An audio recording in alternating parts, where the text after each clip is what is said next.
To another episode of Intimate Conversations with Issa Favored. It's freezing in Nelspruit. I've got a cup of hot water. I'm really feeling cold. But yeah, we are not used to this kind of weather in Nelspruit. We're just used to a very hot weather, but today it is showing us flames. But we're here, we're having conversation. I'm sure by the time you watch this, it will not have been so cold. But yeah, just so you know, I'm having my cup. And yes, it's good to have you here. Navigating the world of tax can sometimes be so complex and daunting. For me, I know that a friend of mine who usually does my tax returns, she always says to me, can you just leave figures to me? Just leave it. Give me the info that I need and leave everything to me. So we decided, let's have this conversation where we try to talk about the, understanding tax and how it works and all that. So we're going to do it in 2 episodes. Today we are going to be focusing on individual tax. Well, you know me that I'm not an expert in this field, so I try to bring you people who will then enlighten us who are experts in this field. And today I have a cousin of mine, Dr. Queen Tomgaise Ambe, who holds a PhD in accounting. Leonard, we don't take you lightly. We take you very, very seriously. She is currently working at the University of Mpumalanga as a director in cost accounting. Yes, cost accounting. And she also serves as an external member of the hospital board of Rob Ferreira. And she serves in a whole lot of fields. But what makes her to come here so that we can talk to you about this, she is busy with her advanced taxation certificate with the University of Pretoria. So she likes these things. And yeah, Shemina Vela, I have no sticks to it. She's the one who said, Kaz, maybe one day we must talk tax. And I was like, okay, you are the one who's going to do it. She says, no, let me get someone. I'm like, I don't want someone, I want you. You come. So yes, and she is here today so that we can talk to you about tax and help you to understand. All right, so tell us then, I think the best place to start, what is tax and why do we even have to pay tax? Let's start there, then we'll continue. All right, thank you. I think when we speak about tax, it's levy that the government imposes to individuals that earns income and to people that are in business. Okay. And I think the reason for the tax to be imposed to us, because the government needs money, and the only money that they can able to get is coming out of our taxes in order for them to service the country, for them to able to do the roads that we normally see, for them to able to deal with the hospitals, for them to do a lot of things for the country. So any income that comes to the government derive most of it from the tax, and that's why it is critical for the government to levy or impose that tax in everyone that earns any income. Is that word impose that you're using? That but I get you. So in essence, you're saying government as government does not have money. Yes, and that's how they generate their revenue. So for government to have money, anyone who earns an income must give something back to government. Yes. The imposed, I don't like the word imposed, but it is what it is. It is imposed on anyone to say, if you have an income, give back to government so that government can then service. Yes. Okay, which is why then those that are working in government are called public servants because they are serving the public. That's true. Okay.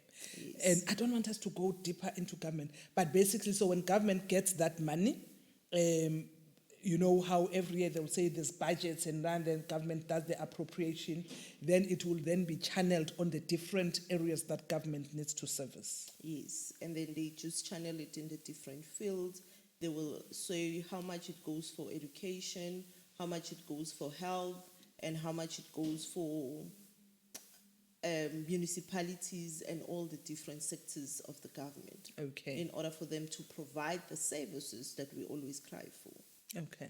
Yes. Now, the decision, the tax brackets, how are those, like, when they decide, because we mentioned the issue of SARS now when we started. Every month I know that I look at my payslip, there's money that has been deducted, which I have no say how much they must take. They impose it. So you'll hear taking of tax brackets, right? Yes. How are those unpacked? I think the tax brackets depends on what income do you earn. And what you see with the tax bracket is that the higher you earn, the higher the tax bracket that you falls in. Because currently what we have an 18%, we've got 26%, 31%, 36%, 39%, 41%. And as an individual, the highest tax that you will pay is a 45%. Okay, so 18 will be the minimum. 18 is the minimum and the highest is 45%. Okay. But remember, when you speak about those percentages, it will be 45% of whatever income that you earn. It's not just a fixed amount. So it varies. The higher you earn, higher. If you say 45% to $1 million, it will be different from a 45% to a 12 million. Of course. Yes, and that's why they say it's a pay as you earn. Okay. So that will be the type of, because I think I've also actually maybe I went to the brackets before. I would have wanted us to talk about the types of taxes, if any. Do we have different types of taxes? All right. In South Africa, currently, I think we've got 6 acts. And in those 6 acts, you will find you've got your income tax act, and then you've got your value-added tax, you've got your estate duty tax, you've got your transfer duty tax, you've got your security transfer tax act, and then you've got your tax administration act. But within those acts, there are different taxes. Like, for example, your income tax will have about 17 taxes that are in there. And that's why then you will have your pay-as-you-earn, which falls as part of your income tax act. And then you will have your personal income tax, your provisional tax, your skills development levies. Okay. Hey, here. So you spoke about your personal income tax and the pay-as-you-earn. Yes. Those are two different things? Yes. On the tax, they are two different things. Can we simply unpack it? Because I'm already confused. Personal income, what is it? All right, let's start with your pay-as-you-earn. Yes. Right? What you do with your pay-as-you-earn, they take to calculate your taxable income. And out of that taxable income that you have, which your taxable income is basically your gross, and then you less your exempt income, and then you less your allowable deductions, and then if you have your capital gains tax, you less it, and then you come and get your taxable income. And then within that taxable income, remember earlier on we spoke about the different brackets that you have. Now it will say how much amount do you have as a taxable income, and then based on that amount, then we say what percentage of tax do we levy on that particular individual. And that's why the tax of an individual is on a sliding scale. Hey, we are trying to demystify this thing, and I am confused as the host who must understand this thing, because myself, I don't understand tax. So let's start on that. So you were saying we're talking about pay-as-you-earn, right? Yes. So on the pay-as-you-earn, you have? Okay. For you to say this is the amount of tax that I pay. Yes. It's calculated based on your taxable income. Okay. Let's do example, Dr. Ambe.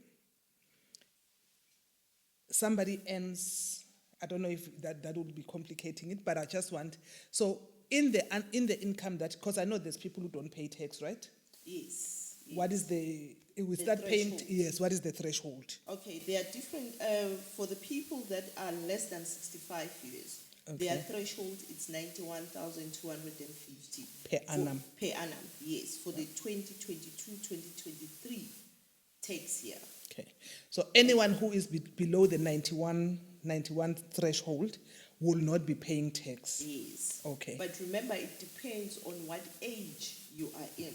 That's Okay. why I said for all those that are less than 65 years, they are going to have a threshold of 91,250, which is roughly about 7,604 per month. Per month. Yes. So if you earn at that, you're not going to be paying You tax. are not paying tax. You're not even required to do any returns now that it is tax season.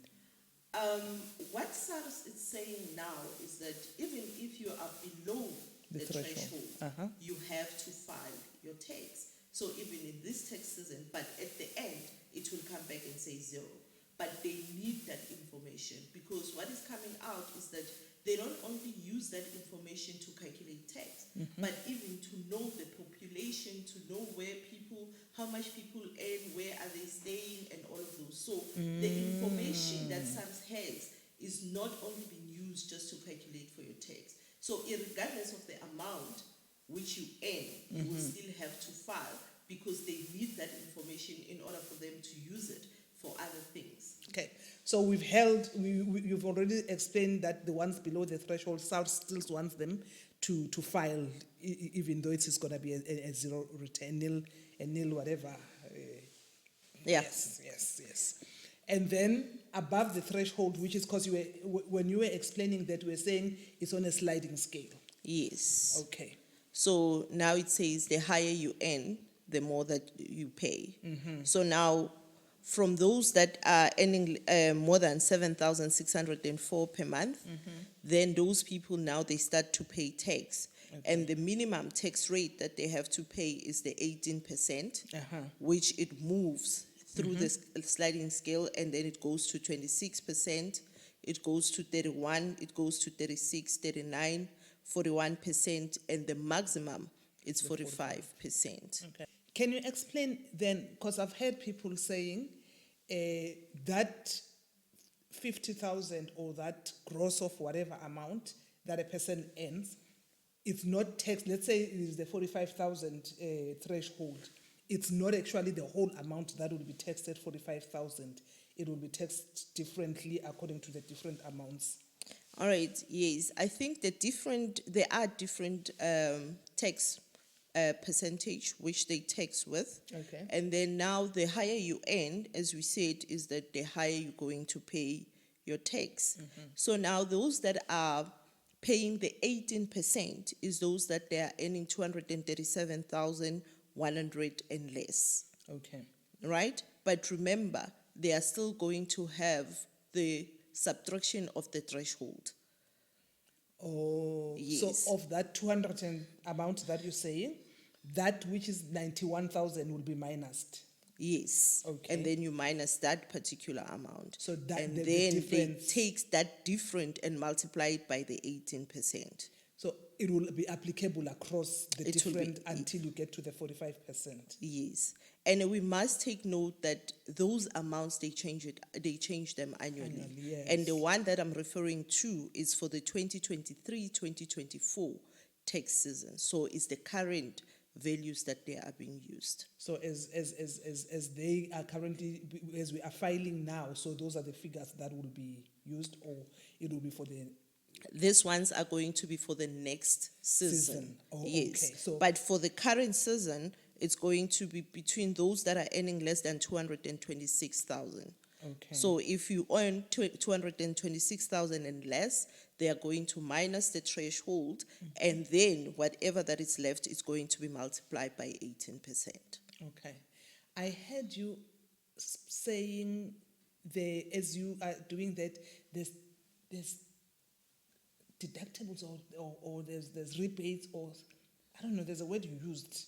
All right. What you will have your gross income. Yes. Which is the amount that you get to be paid, Okay. which is your gross salary. Yes. And then from that gross salary, they will then minus any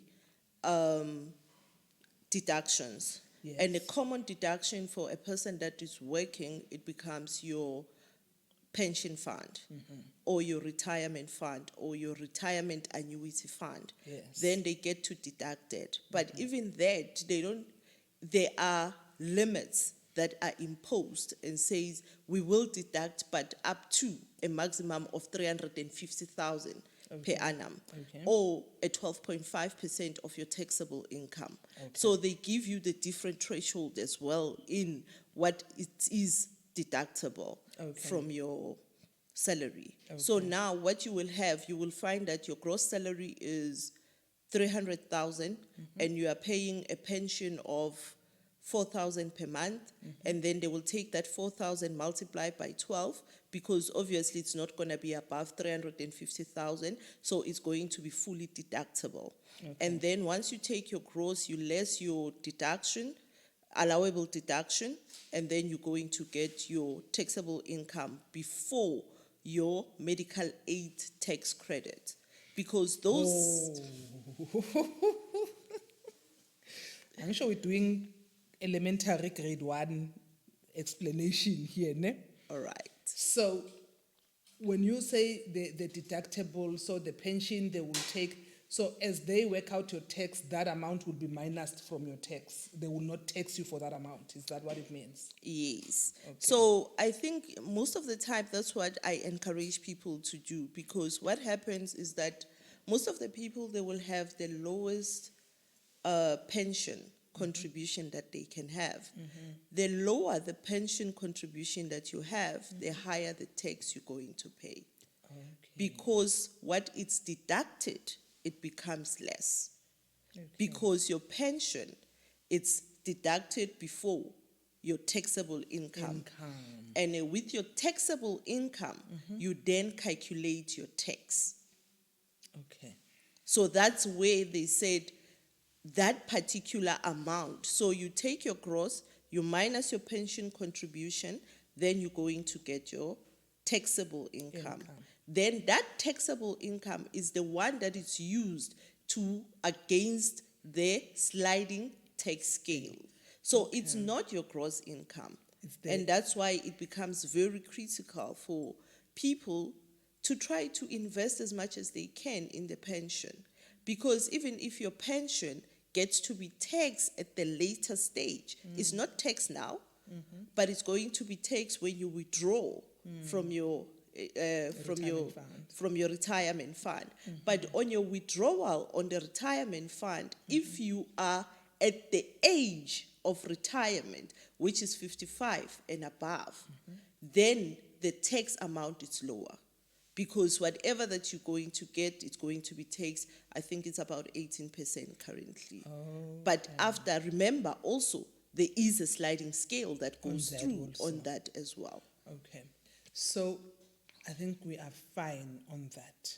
I don't want, maybe we'll have a follow-up, because what I'm then thinking, as you're talking pension and you say it's advisable, people then, even if you've got your your pension from work or your provident fund, it's advisable to take your retirement annuity and all that, so that you can add on to that. Yes, and those that they've got a retirement annuity, which they are not from the employer, what happens when they do their filing is that they deduct that money. So you find people now, they are getting refund from SARS, because those, they have done it outside of their employer. So the employer didn't take that into account when they calculate whatever that they want to withheld to pay to SARS. And that's why now you will find people now, they've got refund from SARS in an annual basis, because they've got that additional retirement annuity. Okay.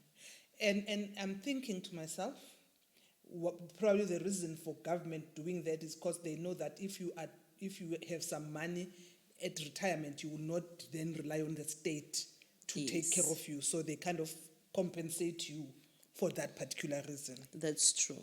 So Uncle got grade 1 in terms No, of that. I think yes. I'm trying. And then you spoke of, I see usually on my, I've seen, there's this medical aid rebate or something like that. What is that? All right, they call it a medical aid tax credit, which Yes. it's Section 6A of the Income Tax Act. Okay. What happens with the medical aid, as long as a person has a medical aid, then gets a medical aid tax credit. But that medical aid tax credit is calculated based on the number of people that are in that medical aid. Okay. So if you've got, let's take for example, the first two, I think this year it's 336 per person. And we must remember that the medical aid tax credit, it's after they calculated the amount of tax. So they deduct from the tax that is due. It's not from the taxable income. So now they will take your taxable income, then they calculate what is the tax that you're supposed to pay. And from that tax that you're supposed to pay, they minus the medical aid tax credit. So now they will give you the figures, and for the first two people, and then thereafter it's going to be 224 for the any other person that is in the medical aid. So if you have, for example, 5 people, the first two, it will be the 336, and then the remaining 3 people, they will be the 224. And that is per month. And therefore you multiply it by the number of months where you had that medical aid. If your medical aid, you decided to cut it in June, then it's only going to be between your 1st of March up until June. Because as individual, our tax period is 1st of March to the 28th of February. Okay. That tax credit, the medical aid one, is it given back to you every month, or is it at filing time? Most of the employers, they give it to the employees on a monthly basis. Okay. Because what SARS wants, actually, they want that at the end of the tax season, according to them, when you do your filing, there shouldn't be any credit. So they say, please make sure that you take into consideration everything. So that's why now you will find most of the employer, if not all, they will then give you your tax credit back.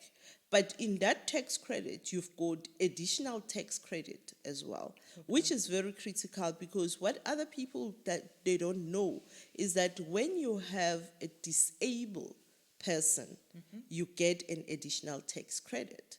So you need to register. If, let's take, for example, you've got a child who is disabled, you need to register your child as a disabled child so that you can able to get your additional medical aid tax credit.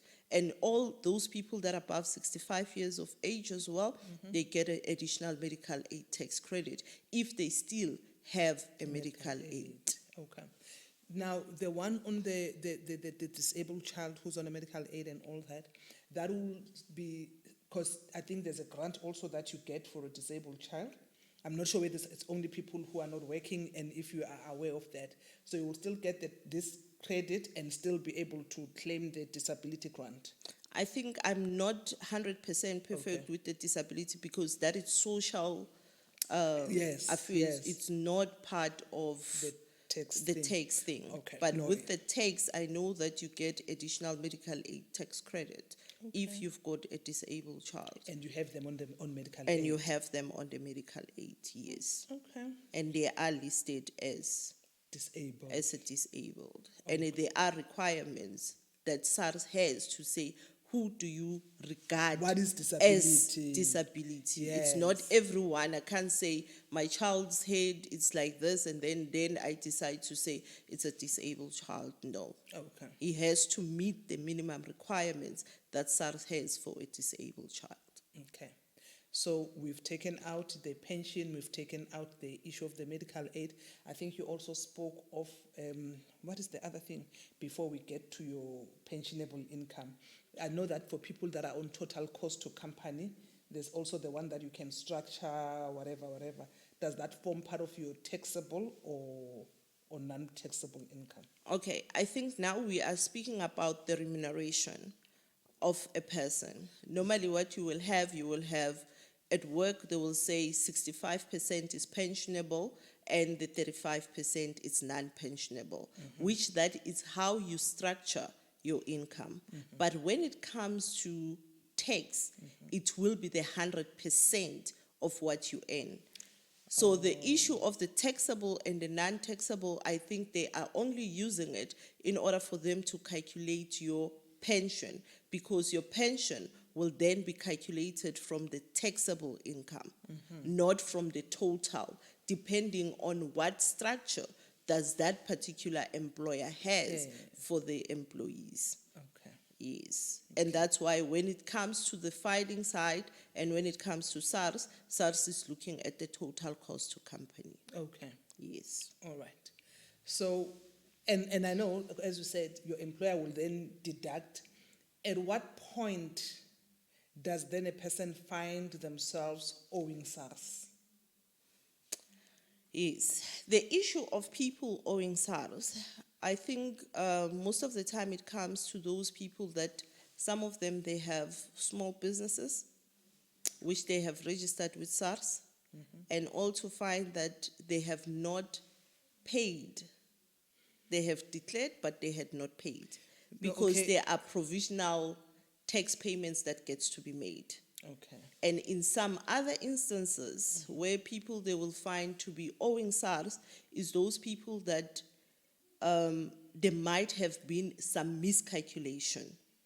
Some of them, for example, if by mistake you find that the medical aid tax credit is not calculated correctly, Okay. they've got more dependents than what the actual dependents, number of dependents based on the medical aid. Because remember now, all the medical aid schemes, they also by themselves submit to Yes, SARS. yes. So now you will find that your employer submit to SARS and the medical aid scheme submit to SARS. And the information between the two doesn't correlate. And this one says you only have 3 dependents, but from work they were deducting for 5 dependents. Yes. Now for that 2 additional dependents that you have been getting tax credit from, when you do your filing season, then they will deduct that money. And then you will have to pay it back to SARS. And this is the most unhappiest time of the year, because people really, when they get the notices that they owe SARS, then people go. Yeah, that's the other thing that I think where it took my passion back to tax, because I found that people, immediately when SARS says they owe, they just run and go and pay. They don't even investigate, they don't even ask questions. What you have to do when they say you owe, they must tell you what makes me to owe. Because sometimes they will also make mistakes. You will find like now there is the automatic assessments that is happening, and the person gets the automatic assessment, simply just click and accept. You don't have to do that. You have to go and review. Take your IRP5 that they give you, you check if that amount corresponds to what the IRP5 says. Because you will find some people, they said, no, my initials are the same as my husband's brother. And then now they will take an income of your husband's brother by mistake and put it in your income. And if you just accept, for you, once you have accept, you agree that whatever information that is given is true and correct. And for you to go and change what you have agreed, it's going to take time. And we must remember that SARS says the onus of proof lies with the taxpayer. So whatever that they have, Bona, in the system, they take it as is correct. And you, as a taxpayer, you have to go back to them and say, guys, you say this. Me, my RP5 says this. Okay. Because you will find some people, they work in more than one companies. You will find here, I'm a full-time employee. There I serve as a board member. There I serve, or I do a part-time lecturing. There I do whatever. What SARS is going to have, it's going to have the income of all the places in which you worked in. So you need to have the RP5s of all those places and make sure that the calculations that they have are the correct calculations. Then when you are happy that they are correct, that's when you then accept, so that you don't have issues that you have to go back and go and say to SARS, I have accepted, but this was incorrect. So my declaration, what you are saying to SARS is that your declaration is incorrect.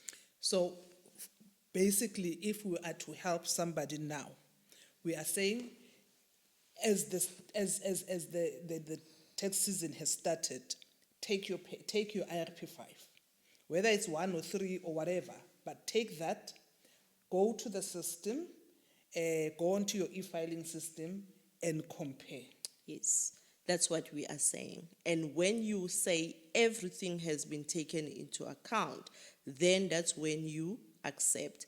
But if there is some information that has not been taken into account, it can be an additional income that you have not declared.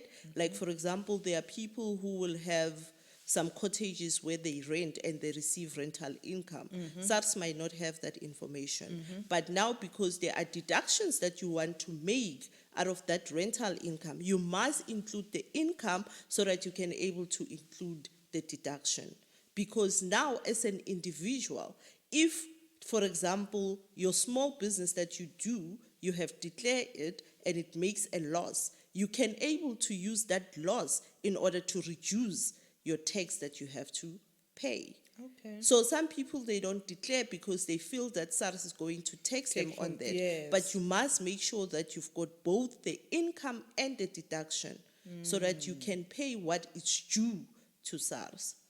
And it's so painful because most of our people, they get to pay SARS what SARS is not due to them, just because they are not doing everything that they're supposed to do in order for them to reduce their tax liabilities.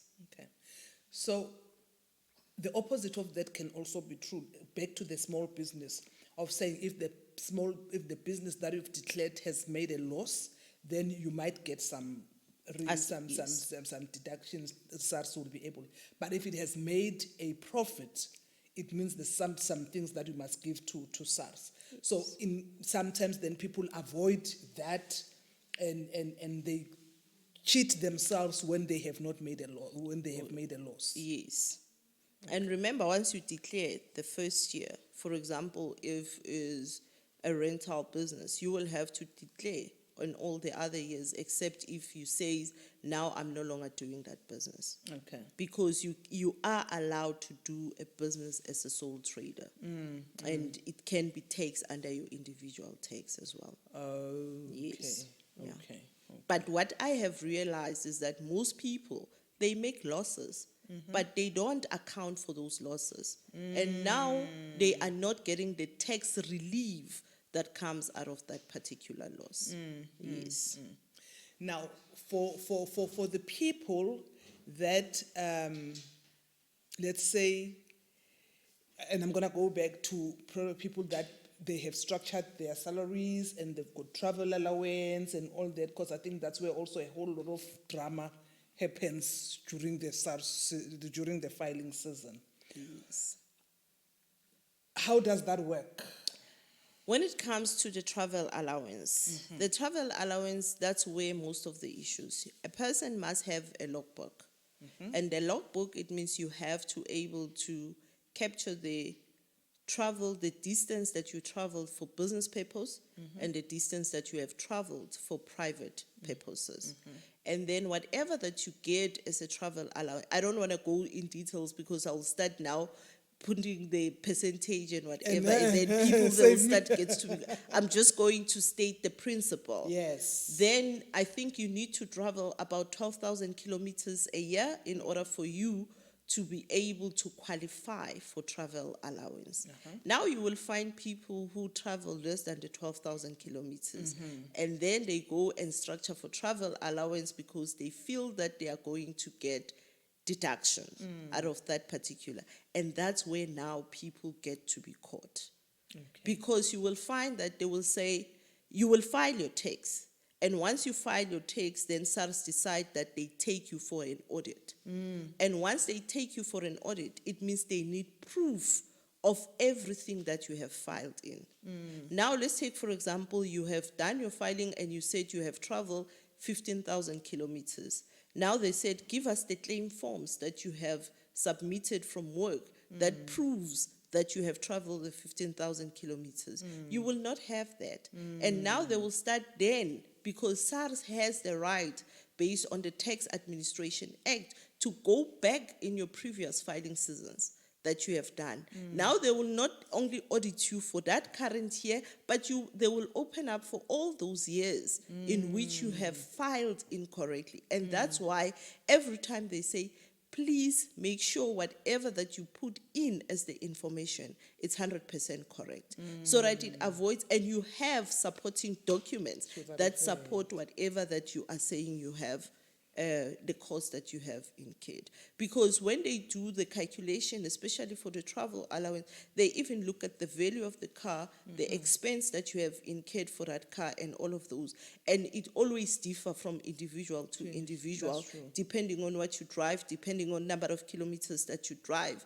And you may think that you are going to get a tax benefit, but then you are going to find yourself having to prove that you have travel those kilometers that you have said you have traveled. Interesting. I know that they always pick me up for audit. I don't know why, but they like picking me up for audit.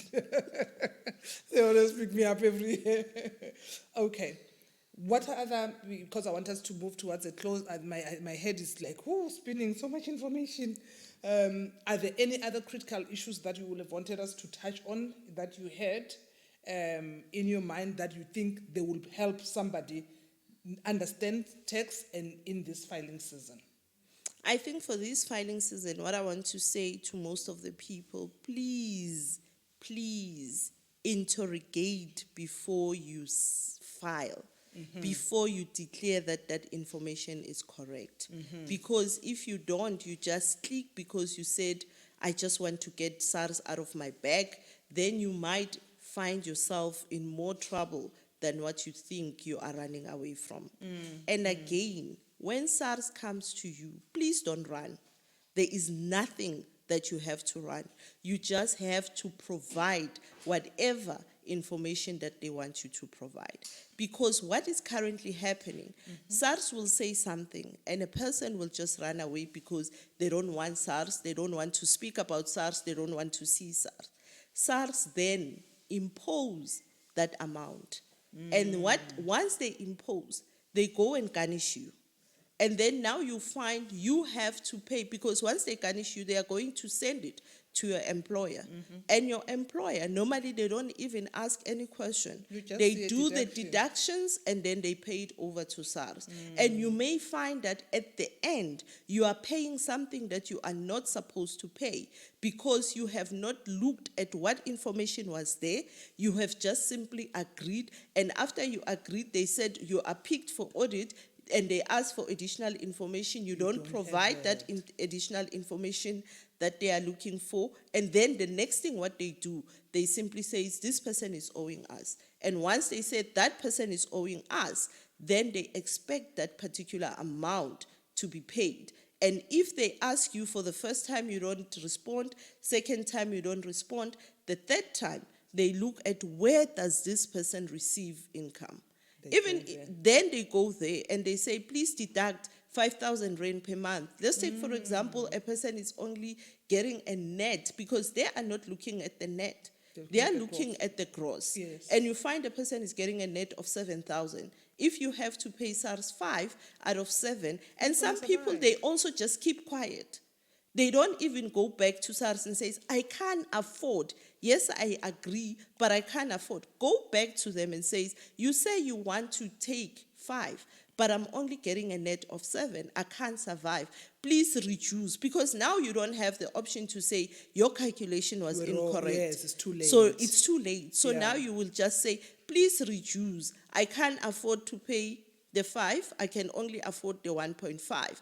And even if they send it to your employer, once the employer needs to contact you and say, SARS has given me this garnish that I need to impose on your salary.